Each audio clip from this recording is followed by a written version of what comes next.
세계 역사는 영적으로 보게 되면 전쟁의 역사입니다. 영적인 전쟁이 계속되고 있다. 하나님의 구속의 역사, 하나님의 백성을 구원하시고자 하시는 역사, 그리고 구원받은 백성들을 통해서 세계를 축복하시고자 하시는 거룩한 역사, 이 거룩한 역사가 진행이 됩니다. 그런데 이러한 하나님의 역사에 대해서 사단 마귀 권세는 끊임없이 도전을 합니다. 그래서 하나님의 거룩한 역사에 대해서 불의의 역사, 죄악의 역사, 불법의 역사, 그 다음에 도전의 역사가 또 지속되고 있는 거예요. 그런 면에서 우리가 눈에 보이진 않지만 세상의 역사는 하나님의 구속의 역사에 대항하고 도전하는 사단의 역사의 전쟁입니다. 역사의 전쟁이 계속되고 있는 것입니다. 이 역사의 전쟁을 놓고 보면 거룩과 거룩하지 않음의 전쟁이고, 순종과 불순종의 전쟁이고, 질서와 무질서의 전쟁입니다. 사단 마귀의 권세는 세상의 종로로 타고 있는 모든 세력을 총동원해서 하나님의 거룩한 역사를 훼손하고 거룩한 백성을 무너뜨리고 세상 속에 끌어내려서 가장 천하고 천박한 그런 인생을 살도록, 무너진 인생을 살도록 그렇게 계속해서 미혹하고 넘어지게 하고 있는 것입니다. 이러한 역사의 중심에는 항상 성적인 요소가 가미되어 있습니다. 거룩의 역사에 대해 도전하는 사단의 역사는 항상 성적인 요소를 동반하고 성적 타락을 가속화시키면서 하나님의 거룩함을 훼손하고 주의 백성들을 거룩한 자리에서 이탈하게 만들기를 소원하는 그런 미혹의 역사가 계속되고 있는 것입니다. 그래서 그 가운데 있는 성적인 타락의 역사, 그것이 하나님의 거룩의 역사를 훼손하는 사단의 도전의 역사에 중심적인 소재로 사용하고 있으면서 이 성적 타락의 역사는 가장 극한 상황으로 동성애로 항상 나타나는 것을 볼 수가 있습니다. 여러분 기억하십시오. 요즘에 동성애처럼 많이 해제되고 있는 단어가 없잖아요. 동성애 얼마나 많이 이야기되고 있습니까? 성적 지향이라는 말, 성소수자라는 말 얼마나 많이 이야기되고 있습니까? 그리고 그들의 인권과 자유를 보장해야 한다고 하는 말 얼마나 그럴듯하게 포장돼서 우리를 미혹하고 믿는 자까지도 그 정도라면 뭐 동성애 인정해야 되는 게 아니냐 이렇게 말하기까지 그렇게 넘어지는 상황까지 와 있는 것이죠. 그런데 여러분, 하나의 단순한 사건으로 동성애를 또는 동성애의 그런 인권과 자유를 보장하고 동성애를 인정하는 것으로부터 시작해서 그 마지막 사단이 추구하는 것은 동성 결혼까지 가는 겁니다.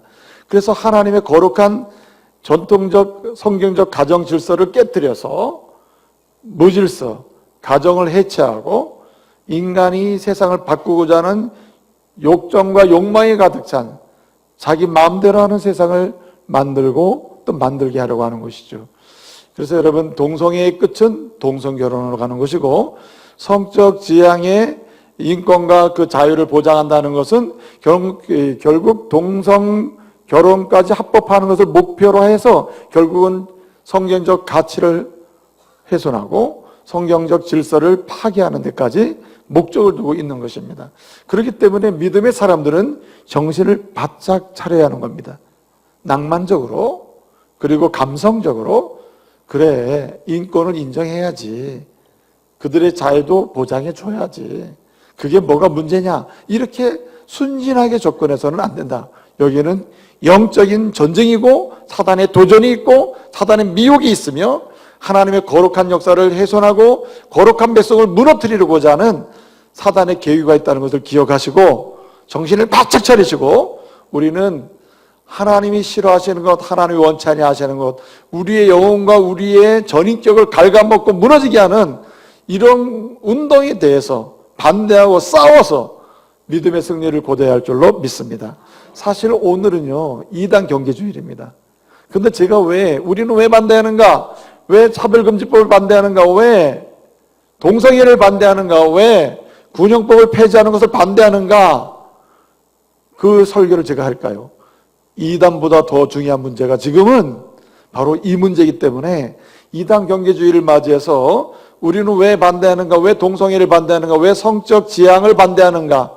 왜 우리는 차별금지를 반대하는가? 왜 우리는 군형법을 반대하는가? 이 부분에 대해서 말씀을 나누면서 우리가 다시 이 시대에 무엇을 위해서, 무엇을 반대하고 무엇을 향하여 싸워야 될지 다시 한번 세울 수 있는 시간을 갖기를 말씀으로 축복합니다. 먼저 동영상을 하나 보도록 하겠습니다.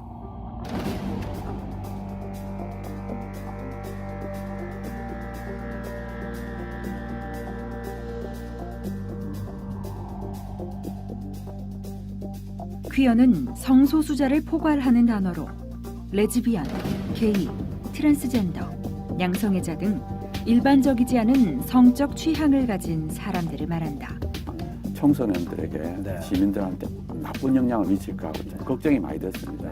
지금 교육하고 문화가 계속 동성애를 조장하고 있습니다. 우리가 무관심하거나 방치해서는 안 될 그런 단계에 왔다고 저는 생각합니다. 그 더러운 행위, 악한 행위에 의해서 하나님을 대적하는 거지 않습니까? 거기에서 하나의 경고를 주신 것이 아니에요. 영국은 1967년 동성애 합법화를 시작으로 2006년 차별금지법, 2014년엔 동성결혼을 허용하는 나라가 됐다.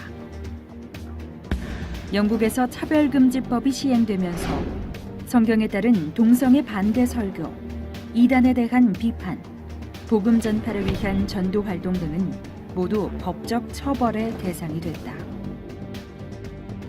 동성애가 합법화되면서 무질서한 성개념이 보편화되고 이를 미성년자들에게 의무적으로 교육해야 한다. 무분별한 성적 자유가 허용되면서 전통적인 가정의 의미가 파괴됐다. 오늘날 영국은 차별금지라는 명목 아래 사회적 갈등의 심화뿐만 아니라 기독교에 대한 역차별로 인한 기독교 탄압으로 이어지고 있다. 하나님의 창조 질서가 무너지고 있는 것이다. 2015년 대한민국은 서울시민인권헌장과 차별금지법으로 영국의 과오를 답습하려고 한다.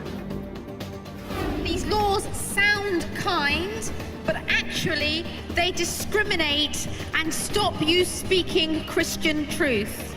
But this is about God's redemption for families, for nations. So you must speak. 동성애, 우리가 막아야 합니다. 잘 보셨습니까? 동성애는 단순한 동성애의 문제가 아니라 하나님의 창조 질서의 파괴이고, 그리고 궁극적으로는 동성결혼의 합법화, 동성결혼의 제도화, 동성결혼의 허용으로 나가게 만드는 시작이 되는 것입니다. 그래서 동성애 운동가들은 동성애 철학을 끊임없이 확산시키고 있는 수많은 사람들은 허용, 동성애를 인정하는 것으로 끝나는 게 아니라 동성결혼의 합법화까지, 그래서 제도적으로 법적으로 보장하는 것까지 가고 있는 것입니다. 이것은 한국적으로 보아도 전통적 가족제도의 가치를 파괴하고 훼손하는 결과를 가져오게 되는 것입니다. 성경은 거룩의 역사에 대해서 비거룩, 또 불법, 불순종의 역사로, 그리고 음란의 역사로 도전하는 사단의 역사에 대해서 하나님의 사람들이 끊임없이 도전을 하면서 나팔수 역할을 하기를 기대하고 있는 것입니다. 여러분, 세상은 동성애에 물들고 있을 때 우리만 동성애에 빠지지 않으면 안 된다고 하는 소극적인 태도를 가지고 있으면 안 되는 것이죠. 적극적으로 동성애가 문제다, 동성애가 우리에게는 큰 징계와 또는 큰 문제를 야기시키는 결과를 초래할 것이다, 계속 외쳐야 되는 거예요. 믿음의 사람들은 이 동성애가 동성결혼의 합법까지 나가게 된다고 하는 이런 논리의 전개에 대해서 사람들에게 이야기할 필요가 있어요. 그래서 이런 문제가 어떤 한국적 사회를 무너뜨리게 되고, 또 한국의 성경적 가치를 무너뜨리게 되고, 하나님이 원치 않는 그러한 인간을 만들게 되는지 계속해서 설명하고 설득하고 선포하고 이야기할 수 있는, 나팔수 역할을 할 수 있어야 하는 것이죠. 우리가 거기에 빠지지 않는 것도 중요하지만 그런 사회가 돼가는 것, 그런 나라가 돼가는 것, 그런 조국이 돼가는 것을 우리는 방치해서는 안 되는 거죠. 왜냐하면 우리는 미국이나 영국이나 프랑스나 서구 나라의 현재적 상황을 보면서 반면교사로 삼아야 됩니다. 여러분, 우리나라가 현재 동성애를 또는 성적 지향이라는 것을 포함해서 차별금지법을 만들려고 할 때 그것이 뭐가 문제냐고 하는 이런 것에 순진하게 차별금지는 하지 말아야지 하면서 찬성하는, 단순히 찬성해서는 안 된다는 거예요. 여러분, 이렇게 순진하게 찬성함으로써 동성애 또는 성적 지향을 포함하는 차별금지법을 통과시켰던 수많은 나라들, 서유럽, 모든 나라들, 서구 사회에 어떻게 됐습니까? 그 법이 통과된 이후에 후회를 하고 있는 거예요, 지금. 되돌릴 수 없는 상황에 와 있는 것입니다. 그때 왜 철저하게 반대하지 않았는가? 조금 더 알고 찬성이나 반대를 해야 됐는데 왜 그때 모르는 가운데 순진하게 그냥 찬성해 버렸는가? 왜 찬성표를 던졌는가? 심지어는 그 법안의 투표에 표를 던졌던 의원들까지도 후회하는 의원이 많다. 지금 자기의 조국이나 자기의 나라가 무너지고 있는 사회적 현실을 보면서 그때 왜 그랬을까? 그렇게 후회하는 공동체가 많이 있다는 거예요. 특별히 이 후회의 중심에는 누가 서 있냐면 그리스도인이 있는 겁니다. 영국의 그리스도인들, 미국의 그리스도인들, 서구 또는 서유럽의 그리스도인들은 지금 후회하고 있는 겁니다. 그때 우리가 싸워야 했는데, 그때 우리가 반대해야 됐는데, 그때 우리가 끊임없이 같이 투쟁을 해야 했는데 왜 못했을까? 그 결과가 지금 우리와 우리 후손들에게 이렇게 나타나는구나. 비참한 사회, 저질적인 사회, 천박한 사회가 돼가고 있구나. 그리고 후회하고 있는 것입니다. 여러분, 우리에게는 기회가 아직 있어요. 믿습니까? 우리에겐 기회가 있다. 아직도 동성애나 성적 지향을 포함하는 그것을 포함한 차별금지법이 만들어지지 않았어요. 그것을 통과하려고 제정하려고 수없이 시도했지만 그리스도인들, 심지어는 전통적인 유교 가치관을 가진 사람들조차도 한국의 가치관은 그게 아니다 반대했던 사람들 때문에 아직도 차별금지법은 통과되지 않았을 뿐더러 제한에 대해서 폐기되는 일이 반복되고 있는 것입니다. 여러분, 그런 가운데 얼마 전에 국무회의에서 국가인권기본정책이 통과가 됐습니다. 그것은 뭐냐면 한마디로 얘기해서 양성평등이 아닌 성평등, 다시 말씀을 드리면 사회적 지향으로서 성적 지향으로서의 그것을 인정하는 성평등을 주로 하는 인권정책을 행정지침 규례로 만들어서 국무회에서 통과를 시켰다 이 말이죠. 여러분, 국무회의를 통과한 행정기본정책은, 인권기본정책은 법적인 효력은 강력하게 제기하지 않지만, 발생되지 않지만 각 지자체나 행정기관의 모든 정책을 위반할 때에 그것이 하나의 기초가 되고 지침이 되는 겁니다. 그래서 이것이 장차 차별금지법으로 가는 하나의 징검다리, 하나의 브릿지가 될 수 있겠다. 그러므로 우리는 더욱더 소리를 높여서 성적 지향을 인정하거나 동성애를 포함하는 차별금지법이 제정되지 않도록 또는 그것이 시도되지 않도록 우리는 반대하고 또는 무브먼트, 운동을 해야 할 줄로 믿습니다. 소리를 내야 하는 거예요. 여러분, 군형법 92조를 보게 되면 92조 5항에 보게 되면 거기 군형법에 동성애자 처벌한다. 동성애를 통해서 군기가 물란되는 이런 일은 군대 내에서는 있을 수 없다. 그래서 처벌의 형법의 내용이 있습니다. 그런데 여러분, 지금 동성애 또는 성적 지향을 주장하고 그런 자들의 인권, 그런 인권과 자유를 보장하는 차별금지법을 시도하려고 하는 수많은 사람들은 군형법, 동성애 처벌을 담보하고 있는, 담고 있는 군형법을 폐지하는 운동을 지금 하고 있는 거예요. 여기에 또 한 가지 운동이 전개되고 있습니다. 학생 인권 조례 제정이 전개되고 있습니다. 물론 각 지자체도 인권 조례를 제정하려고 하는 시도가 있지만 더 정말 중요한 문제는 학생 인권 조례를 만들려고 하는 거예요. 이것이 지금 우리 조국 땅에서 이루어지고 있는 현실입니다. 학생 인권 조례가 있어야 돼요. 있어야 되는데 여기에 그들은 동성애와 성적 지향을 인정하는 학생 인권 조례를 지금 만들려고 하고 있다. 여러분, 우리 강원도에 살고 있습니다. 강원도에 이런 학생 인권 조례가 세워진다면 동성애나 성적 지향을 인정하는 형태로서 또 다시 교육이 진행돼야 하고 학교 내에서 이런 일에 대해서 보장을 해야 되는 겁니다. 이게 얼마나 기막힌 일이에요.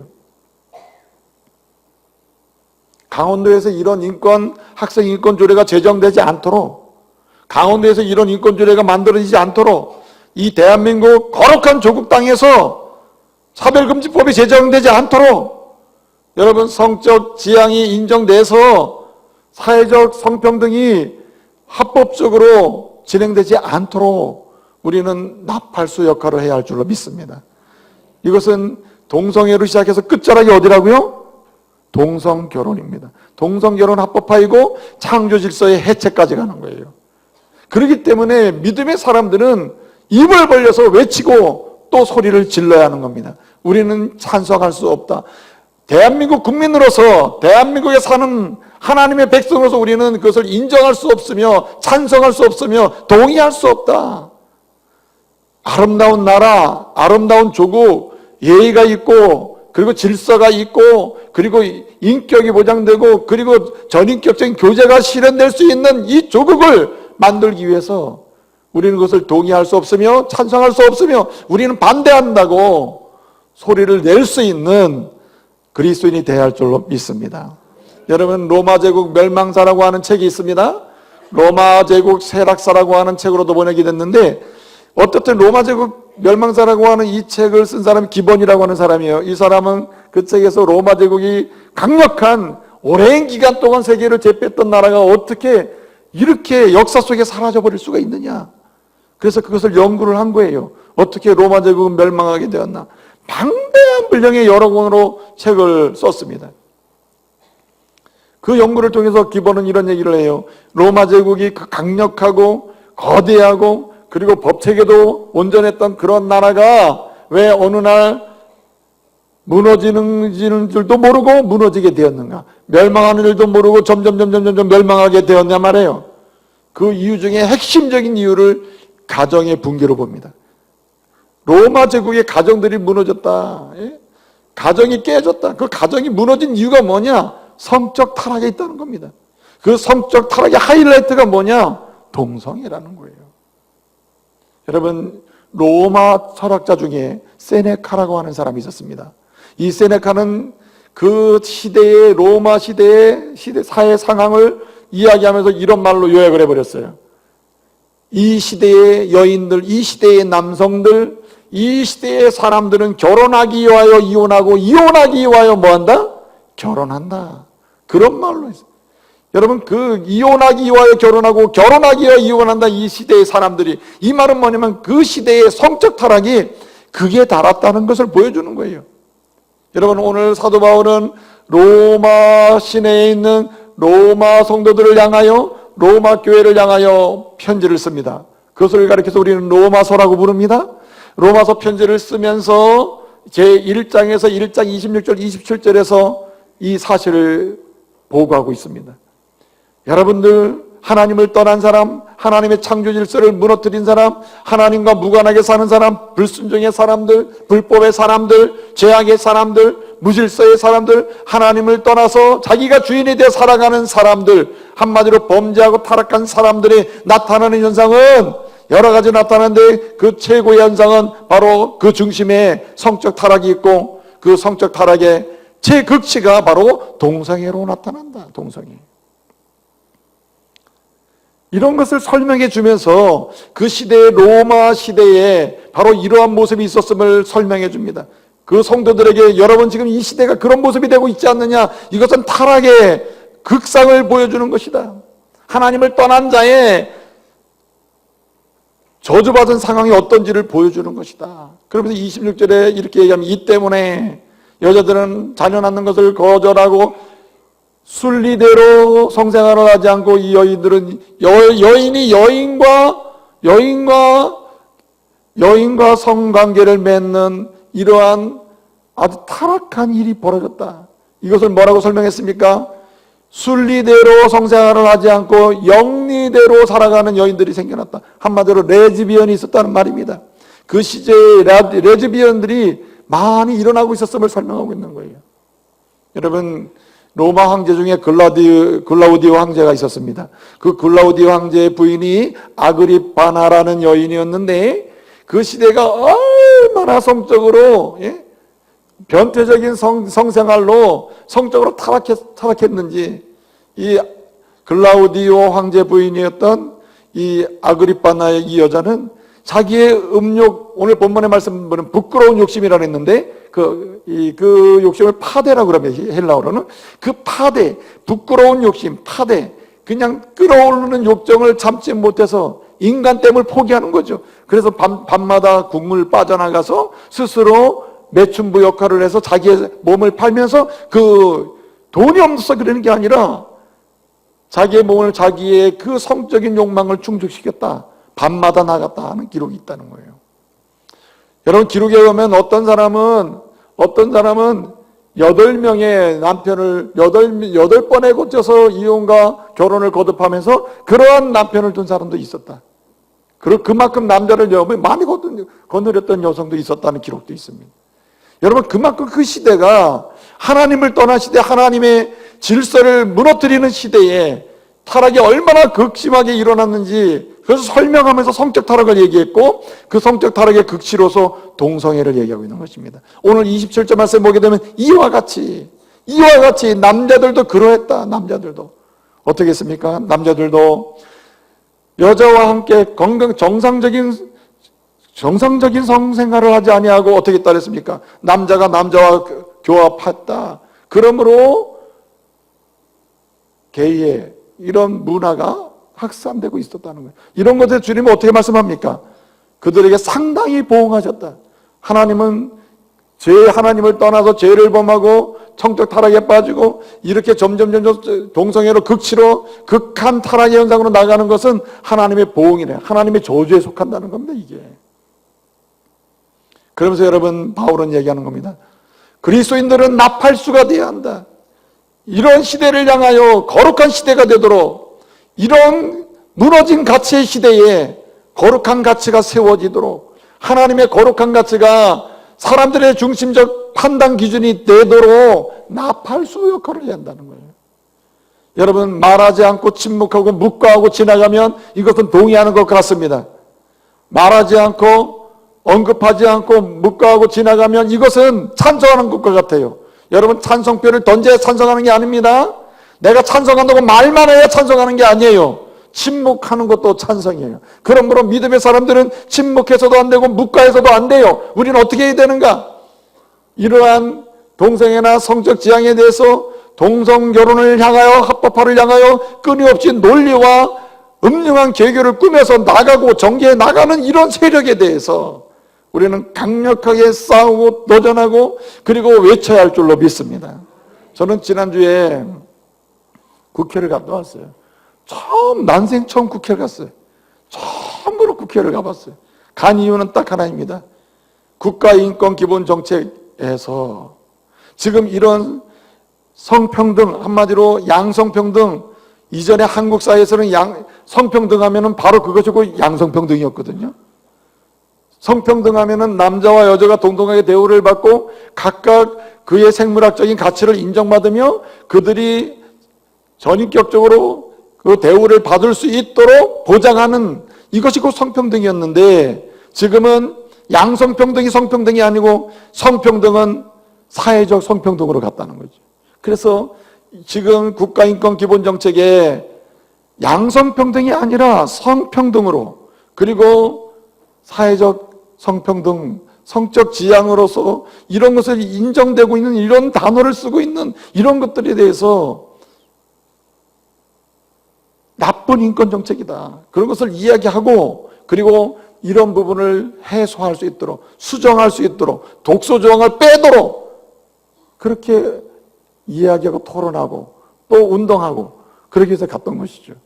여러분, 모든 국회의원을 만날 수는 없지만 이 운동에 동의하고 신실한 크리스찬들, 그리고 크리스찬은 아니라 하더라도 전통적 한국의 가족제도 또는 전통적 가치관을 인정하고 소중하게 다루고자 하는 사람들 또는 유림적 그런 유림위에 속해서 유교적 가치관에 따라서 전통적 그런 가족관계나 또는 남녀관계를 소중하게 다루고 싶어하는 이런 사람들, 이런 이런들은 동의를 하고 우리 의견에 동의를 해줬습니다. 여러분, 이런 소리를 내지 않으면 여러분, 악한 세력들은 마치 세상이 자연스럽게 다 변하는 것처럼 자기들이 원하는 대로 다 끌고 가는 거예요. 그래서 여러분, 우리는 지금 뭐 할 때인가 하면 소리를 낼 때예요. 지금은 나팔을 울려서 그것이 문제이고 잘못이고 모든 국민이 원하는 건 아니다. 정말 국민이 원하는 것을 해달라 요구해야 할 줄로 믿습니다. 이 중심에 누가 서야 됩니까? 그리스도인이 서야 한다는 거예요.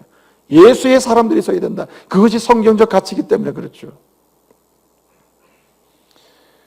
여러분, 그렇기 때문에 우리는 왜 동성애를 반대하는가? 왜 성적 지향이나 동성애를 포함하는 차별금지법을 반대하는가? 이거에 대해서 정리를 할 필요가 있겠다. 왜 반대하는가? 여러분, 차별금지 여러분 해야 합니다. 차별을 하면 안 돼요. 차별을 금지해야 되죠. 근데 여러분, 왜 차별금지법을 제정하려고 하는 사람들은 다른 것은 몰라, 다른 것은 양보를 할 수 있답니다. 다른 것은 빼고 놓고 다 할 수 있대요. 그러나 이것만큼은 안 돼요. 이게 뭘까요, 이게? 이게 동성애, 성평등, 양성평등이 아닌 성평등이라는 이 단어만큼은 뺄 수가 없다는 거예요. 그거 왜 그럴까요? 왜 그렇게 뺄 수가 없다고 할까요? 여러분, 단순하게 그냥 놀 수도 있고 뺄 수도 있는 거라면 왜 굳이 양성평등을 성평등으로 바꾸려고 할까요? 왜 섹스 이퀄리티라고 하는 이 단어를 대한민국 헌법에는 양성평등이 사용되고 있습니다. 대한민국 헌법에는 성평등이라는 말이 쓰이지 않고 양성평등이 들어가 있어요. 그 헌법의 기초에서 지금 잘 나가면 될 텐데 왜 굳이 차별금지법에는 만들려고 하면서 성평등 또는 동성애, 성적 지향 이런 것을 누려고 할까요? 그것이 가장 중요하기 때문이에요. 겉으로 보면 중요한 것 같지 않죠? 여기 가장 중요한 얘기입니다. 그것을 주장하는 사람들에게 가장 중요해요. 왜냐하면 그것이 그들이 추구하는 마지막 지점까지 가게 만드는 가장 중요한 차별금지에서 중요한 사항이기 때문에 그래요. 어디까지 간다고요? 최종적 목적은 서구 사회가 지금 와서 우리에게 보여주는 것처럼 최종적 목적은 동성결혼과 동성결혼의 합법화에 가 있는 거예요. 그래서 그 부분을 가서 설득을 하고 가서 또 운동도 하고 얘기도 듣고 수많은 사람이 왔습니다. 가보니까 한 600명 정도가 왔어요. 예수 믿는 사람들 또는 유교, 불교도 다양한 사람들이 와서 그 운동에 동참을 하고 있더라고요. 가보니까. 그 회관이 대회의실이 꽉 찼습니다. 대회의실이. 왜 그럴까요? 정부를 반대하기 위해서일까요? 아닙니다. 정부가 하는 일을 하지 말라고 하기 위해서요? 아닙니다. 여러분, 정부를 위해서 기도해야 되고 국가를 위해 기도해야 됩니다. 대통령을 위해 기도하고 장관을 위해 기도하고 국회의원을 위해 기도해야 돼요. 그들이 하는 일이 잘 되도록 축복해야 됩니다. 할렐루야. 그러나 여러분, 아닌 것은 아닌 거예요. 동성애는 아니에요. 성적 지향은 아닌 것입니다. 하나님의 말씀이 허락하지 않는 것이에요. 그렇기 때문에 우리는 왜 반대하는가에 대한 대답을 하고 있어야 됩니다. 첫째는 여러분, 동성애나 성적 지향은 순리가 아닙니다. 영리입니다. 영리.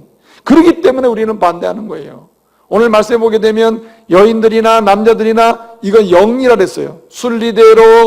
순리대로 그들이 순결하고 정직하고 아름다운 삶을 추구하지 아니하고 영리로 갔다. 그러면서 그들은 말하기를 이게 순리라고 말한다는 거예요. 이게 기막힌 거 아닙니까? 여러분, 순리라고 하는 말은 무슨 뜻입니까? 순리는 이 퓨시켄이라고 하는 말이 본문에서 이 퓨시켄이라고 하는 말은 자연의 질서대로 간다는 말이에요. 하나님이 만드신 창조 질서가 있거든요. 남자를 만든 질서가, 여자를 만든 질서가 있고요. 남녀가 만나서 가정을 이룰 수 있는 질서가 있다. 그 질서대로 가는 게 순리입니다. 그런데 여러분, 오늘 본문 말씀 보게 되면 영리로 갔다. 질서에 반하는 대로 움직였다는 겁니다. 그렇기 때문에 질서에 반하는 대로 가는 것을 우리는 따라갈 수가 없다는 거예요. 여러분 보세요.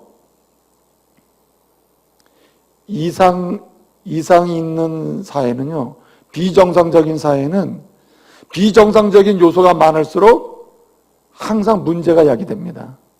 여러분, 영리가 많은 사회는요, 항상 영리적인 현상이 생기게 돼 있어요. 순리대로 가는 사회는 순리적인 아름다움이 생겨나게 돼 있는 거죠. 그렇기 때문에 우리는 영리요, 순리가 아닌 이런 동성애나 성적 지향에 관한 이런 부분에서 우리가 반대를 할 수밖에 없다는 겁니다. 여러분, 양성평등 하나님 만드는 게 자연 아닙니까? 자연적 섭리 아니고 순리죠. 남자를 만드시고 여자를 만드시고, 남자와 여자가 만나서 부부가 되어 자녀를 생산하고 자녀를 출산하고 그리고 건강한 가정을 이루는 거, 이게 하나님의 창조 질서입니다. 이것이 양성평등에서 중요한 문제가 되는 거죠. 근데 여러분, 성평등, 젠더 이퀄리티라고 하는 말, 과거에는 우리나라에서는 성평등이면 양성평등이었는데 여러분, 서구적 개념이 들어오면서 지금 어떻게 됐습니까? 성평등은 젠더 이퀄리티예요. 말하자면 자신이 지향하는 성, 자기 자신이 원하는 성, 자신이 생각하는 성이 그의 성이 되는 겁니다. 내가 남성이지만, 신체적으로는 남성이지만 나는 오늘부터 난 여성이고 싶어, 나는 이상 여자로 살고 싶어, 그러면 그는 여성으로 인정받아야 된다는 겁니다. 나는 여성이지만 나는 여성으로 살고 싶지 않아, 나는 내 마음도 그렇고 내 생각도 그렇고 나는 남성이야, 그러면 그 사람은 남성으로 인정받아야 한다는 거지. 그래서 그런 성적 정체성과 성적 지향성을 인정해서 그들이 원하는 대로 화장실도 쓰게 한다는 거죠. 그래서 여러분, 중성적 화장실을 만드는 거 아니에요. 어떤 경우는 남자 화장실에 여자도 들어갈 수 있고 남자도 들어갈 수 있는 거 아니에요. 그게 어떤 겁니까? 순리를 영리로 바꿔놓는 거죠. 여러분, 영리로 바꿔놓고 이게 순리라고 하면 그 다음부터는 복잡해지는 것입니다. 여러분, 2000년대 이후에 우리나라 동성애를 연구하는 권위 있는 논문들, 그리고 세계적인 권위 있는 논문들을 보게 되면 동성애가 선천적이라고 하는 연구 결과가 하나도 없습니다. 한마디로 동성애는 선천적이지 않다는 거예요. 연구 결과입니다. 후천적인 건 나중 문제고 동성애는 선천적이지 않다는 겁니다. 2000년대 이후에 나온 모든 과학적인 동성애를 연구하는 학술 연구 결과는 정답이 딱 하나예요. 동성애는 선천적인 게 아니다. 그럼 뭐죠? 후천적인 거라는 거죠. 후천적이라고 말할 수는 없으나 선천적인 것 아닌 것은 분명하다는 거예요. 그러니까 후천적으로 생기는 거죠. 근데 여러분, 동성애를 주장하는 사람들이나 동성애나 또는 동성적 지향을 말하는 사람은 그건 인권에 속한다. 인권은 천부적인 거 아닙니까? 천부적인 거. 하늘로부터 받은 것, 태어나서 받은 게 이게 인권 아니에요. 아무도 부정할 수 없는 게 이게 인권 아닙니까? 여러분, 후천적으로 내가 원하는 것을 생기고 이걸 보장해달라는 것은 그것은 인권이 될 수가 없는 것이죠. 그래서 여러분, 환경이 중요한 것입니다. 우리는 그래서 요즘에 동성애나 성적 지향을 조장하는 문화 매체를 거절하거나 때로는 이런 변혁을 위한 운동을 우리가 할 필요가 있는 거예요. 요즘에 여러분 드라마를 보거나 방송에 보게 되면 양성평등이라는 말을 거의 쓰지 않습니다. 그리고 어떤 성평등을 쓰고 젠더 이퀄리티죠. 사회적 성을 씁니다. 사회적으로 생겨난 성, 태어난 다음에 생겨난 성, 그게 약 50가지가 넘는다고 하지 않습니까? 그런 것들을 인정하는 드라마가 계속 방영되고 있습니다. 여러분, 이제는 동성애자가 나오는 드라마, 그것이 묘사된 드라마가 너무나 자연스러운 시대가 됐죠. 그렇죠?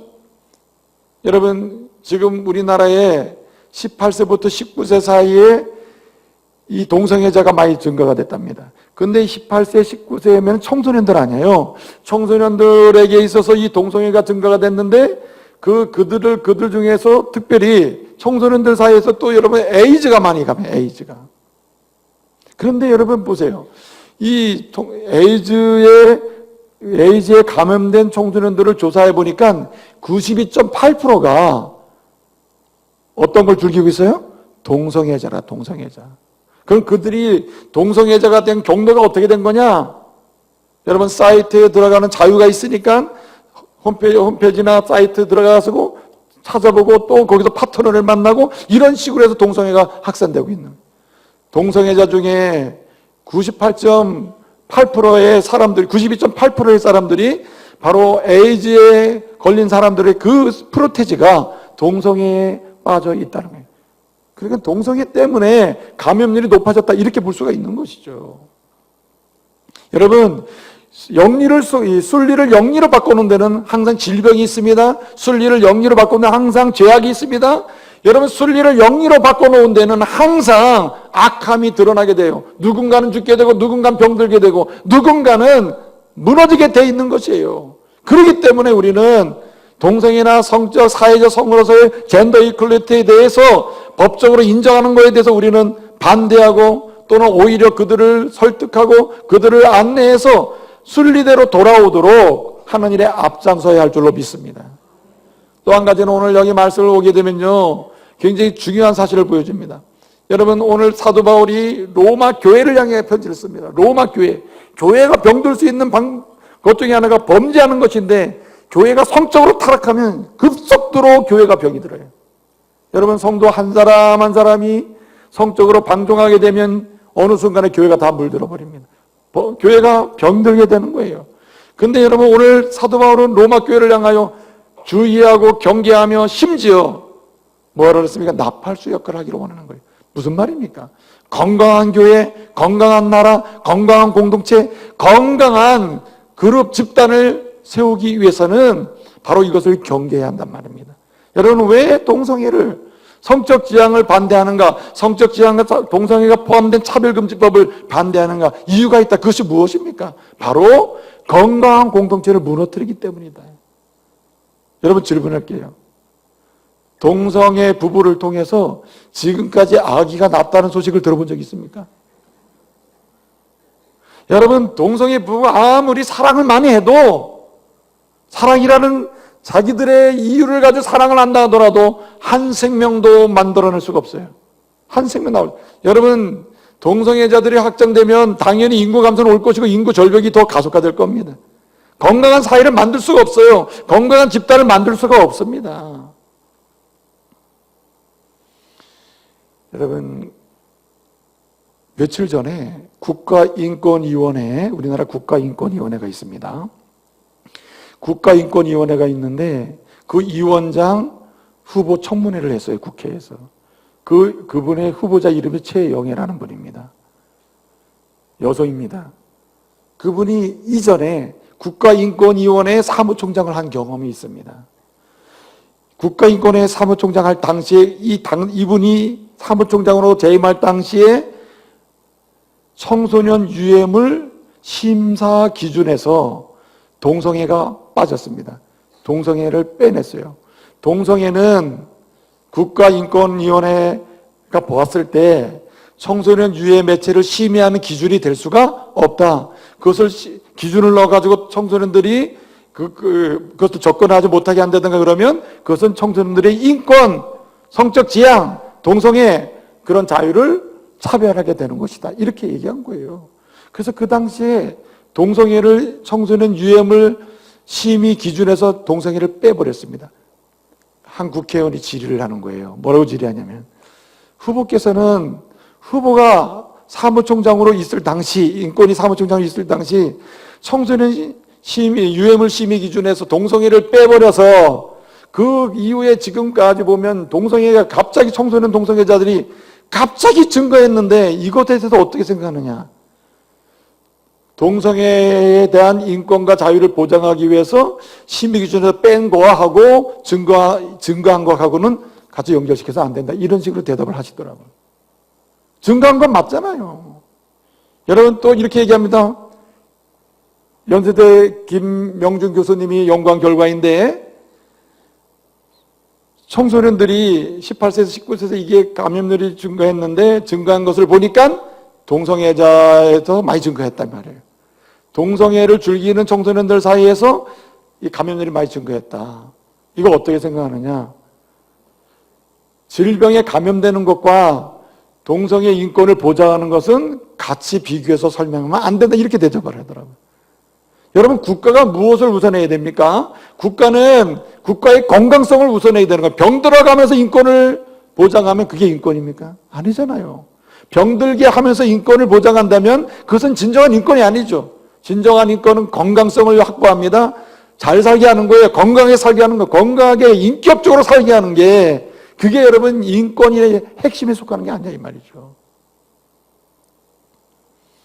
여러분 우리나라가 한 해에 에이즈 치료를 위해서 쓰는 비용이 3,500억이 넘습니다. 여러분 생각해 보세요. 지금 몇몇 명 되거든요, 에이즈 환자가. 자, 그러면 그 돈을 누가 내죠? 묻습니다. 누가 내요? 개인이 냅니까? 여러분, 에이즈에 감염이 되면 그다음부터 에이즈 치료의 모든 비용은 국가가 다 부담합니다. 단 10원도 1원도 보이는 내잖아요. 그럼 그거 누가 내느냐? 국가가 다 지원합니다. 그럼 국가가 내는 건 누가 하는 겁니까? 우리가 내는 거예요, 우리가. 여러분, 그러면 질병 예방을 하는 일에 앞장서야 돼요, 국가가. 질병 예방에서 에이즈의 감염률은 여러분, 동성애자들이 일반인보다 이 에이즈에 걸릴 확률이 국립보건의료원 연구원이 발표한 건데 180배 높답니다. 180배. 평범한 사람들이 에이즈에 감염되는 것과 동성애자가 감염되는 비율을 보면은 동성애자가 걸릴 확률이 180배 높다. 180배. 그럼 이거는 비교가 안 되는 거 아니에요? 그럼 어떻게 됩니까? 동성애는 질병에 걸릴 확률이 많습니다. 에이즈에 걸릴 통로가 되니까 이 동성애는 피하셔야 합니다. 이렇게 내야 되는 거 아니에요? 근데 그렇게 말하면 차별이 된다는 거예요. 그러면 어떻게 해야 되느냐? 말하지 말라. 그리고 병이 걸리면 조용히 잘 고쳐주라. 얼마까지만 해도 여러분 이런 발표도 하지 않았습니다. 왜냐? 동성애자들이 너무나 격렬하게 동성애 운동을 하는 사람들, 차별금지법을 정기하는 사람들이 이런 부분에 대해서 언론에 발표하기를 원치 않았기 때문에 그런 거죠. 마지막 한 가지 꼭 드리고 싶은 말씀이 있습니다. 왜 우리는 동성애나 성적 지향을 포함하는 차별금지 또는 이런 동성애, 이런 운동에 대해서 반대하고 오히려 설득하면서 순리대로 돌아오게 해야 하는가? 마지막 중요한 게 있습니다. 하나님의 명령이기 때문에 그래요. 할렐루야. 하나님은 동성애를 금하십니다. 오늘 레위기 8장 22절 말씀 보게 되면 뭐라고 말씀합니까? 남자가 남자와 여자와 교합하는 것을 하지 말라. 남자가 여자와 교합하지 아니하고 남자와 남자가 교합하는 사람은 이 이름 뭐라 그랬어요? 선악 뭐라 그랬어요? 가증한 것입니다. 여기 가증하다는 말은 하나님 보시기에 안 좋다는 말이고 아주 악하다는 말이고 불법이라는 말이고 무질서라는 말이고 더러움이라는 말이고 저질이라는 말이고 변체라는 말이에요. 이거 하면 안 된다 이거죠. 여러분 믿음의 사람들의 삶의 기준이 무엇입니까? 믿음의 사람 누가 믿음의 사람이에요? 신앙인 누가 신앙이네요? 그리스도인 누가 그리스도인입니까? 전능하신 하나님 창조주 하나님 우리를 구원하신 구속의 예수 그리스도를 믿는 자가 그리스도인 아니에요? 그리스도인의 삶의 기준이 무엇입니까? 그분의 말씀인 줄로 믿습니다. 말씀이 금하고 있는 거예요, 말씀이. 오늘 여기 말씀 보니까 사도 바울을 통해 주신 말씀이 무엇입니까? 이것을 경계하고 조심하는 오히려 이렇게 빠진 시대를 향하여 나팔수가 되어서 돌아오도록 또는 회개하도록 권하라고 말하는 거 아니에요. 세상에는 영원한 게 세 가지가 있습니다. 첫째는 하나님이 영원하셔요. 둘째는 사람의 영혼이 영원해요. 사람은 육체적으로 죽으면 끝나는 존재가 아닙니다. 여호와 증인처럼 인간이 죽으면 영혼도 소멸된다고 그렇게 말하지만 인간은 그렇지 않습니다. 영혼은 영원해요. 그래서 나중에 거룩한 몸으로 부활하게 되는 것입니다. 그러니 영원히 사는 존재인 이 인간이 그렇게 없어질 것처럼 살아서는 안 되는 거예요. 거룩하신 하나님을 그 뜻을 따라서 살아야 돼요. 그래서 영원한 세 번째가 영원한 게 있습니다. 하나님 말씀이 영원한 줄로 믿습니다. 그렇기 때문에 영원하신 하나님을 섬기고 영원토록 하나님의 은혜 가운데 살아야 될 하나님의 사람들은 하나님의 말씀을 기준으로 살아야 할 줄로 믿습니다. 하나님 말씀은 금하고 있어요. 하지 말라 하면은 정녕 내가 상당히 뭐하리라? 보응하리라. 여기에 보응한다는 말은 여러 가지로 나타나게 될 수 있습니다. 여러분 하나님의 보응은요 종말론적으로 나타나지만 시와 때를 따라 매듭을 지어 역사 속에서 매듭을 지어 나타나기도 합니다. 많은 의학자들은 도대체 왜 이 에이즈가 역사 속에 생겼는가? 왜 이렇게 말할 수 없는 질병이 많이 생겨났는가? 여러분, 성적 타락이 있는 곳에 말할 수 없는 인간을 병들게 하는 질병들이 얼마나 많은지 몰라요. 가장 무서운 마지막 현대의 질병 중에 하나가 바로 에이즈예요. 고칠 수 없는 질병. 어떻게 할 수 없는 질병. 여기 성적 타락으로부터 온 하나님의 징계가 아닌가 이렇게 생각이 들어요. 그러므로 여러분, 원치 않게 에이즈에 감염되신 분들이 있을 겁니다. 하나님의 은혜 가운데 잘 관리를 하십시오. 수혈을 통해서 그런 일을 당할 수도 있습니다. 그러나 여러분, 우리가 이탈되고 또는 비정상적인 성생활을 통해서 이런 일이 경험되고 있다면 하나도 회개하는 가운데 다시 건강한 믿음의 자리로 나갈 수 있기를 바랍니다. 뿐만 아니라 여러분 어떻습니까? 이렇게 어려움을 당하고 있는 사람들에 대해서 설득하고 다시 축복해야 돼요. 여러분, 우리는 동성애에 빠져 있는 사람들을 저주할 필요는 없습니다. 저주의 대상이 아니라 오히려 긍휼히 여길 대상이에요. 우리가 두려워하고 우리가 반대해야 될 것은 바로 동성애예요. 그래서 돌아오게 해야 하는 것이죠. 이제 말씀을 마치겠습니다. 여러분, 순진하면 안 돼요. 순진한 사람은 따라서 순진하기만 하면 당한다. 순진하면 당해요. 저 굉장히 순진한 사람이에요. 굉장히 착해요, 나. 여러분, 지금까지 저는 오직 지도자, 영적 리더십 또는 국가 지도에 대해서 기도로 도운 사람이에요. 저는 국가가 부흥하기를 힘쓴 사람이에요. 저는 국가가 어떤 나라보다 창대해지기를 소원하고 새벽마다 기도하고 그리고 이 일을 위해서라면 앞장선 사람입니다. 저는 애국심이 굉장히 강한 사람이에요. 인정하든 인정하지 않든 나는 애국심이 강해요. 여러분, 그럼에도 불구하고 우리 조국이 그러기 때문에 잘 나가야 돼요. 아름다워져야 돼요. 갈수록 우리 자라는 청소년들이 질병으로부터 보호받아야 되고 잘못된 인권으로부터 보호받아야 돼요. 이것은 누가 해야 됩니까? 우리가 또 해야 되는 거예요. 이 일을 위해서 국가를 향해 소리를 치는 겁니다. 지도자를 향해서 외치는 거예요. 다른 것은 몰라도 이것만큼은 지켜주시오. 이것만큼은 지켜주시오. 이것만큼은 보장해 주시오. 이것만큼은 건들지 마십시오. 이거는 우리 미래와 관련돼 있다. 우리 자손들과 관련돼 있고 아름다운 성경적 가정을 세워가는 제도와 관련돼 있다. 할렐루야. 그렇기 때문에 우리는 싸워야 돼요. 우리는 반대해야 돼요. 여러분, 제가 동성애 하면 노 3번 하세요. 동성애! 안 하는 사람은 난 동성애 좋아 이거예요? 동성애! 여러분, 이 동성애와 성적 지향, 사회적 성으로서 50가지가 넘는 것을 그대로 인정해가지고 차별금지법을 만들려고 하는 이런 것을 우리는 반대해야 됩니다. 이런 것을 포함해서 만들려고 하는 차별금지법, 여러분 어떻게 해야 됩니까? 반대해야 할 줄 믿습니다. 제가 이런 더러운 것을 포함하는 차별금지법 하면 여러분들은 노 하시면 되겠습니다. 여러분, 이렇게 동성애나 성적 지향을 포함해서 우리 자라는 세대들에게 잘못된 습관과 오히려 후천적인 동성애에 빠져서 그들의 삶을 비참하게 만들 수 있게 하는 이런 것을 포함하는 차별금지법, 여러분 반대해야 돼요. 우리 끝까지 반대해야 돼요. 그래서 이 조국을 아름답게 우리 다음 세대를 빛나게 만들어주는 주의 종들 되시기를 말씀으로 축복합니다. 기도하겠습니다.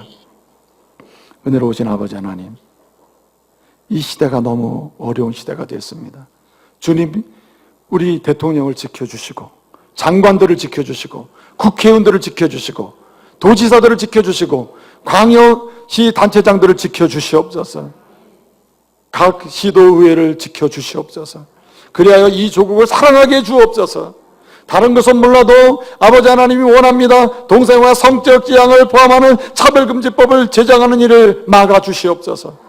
주님 원합니다. 특별히 자라는 다음 세대들에게 건강한 나라, 아름다운 나라, 복 있는 나라, 깨끗한 나라, 미래가 희망찬 나라를 전수해 줄 수 있도록 주님께서 은혜를 더하여 주시옵소서. 예수님의 이름으로 기도합니다. 아멘.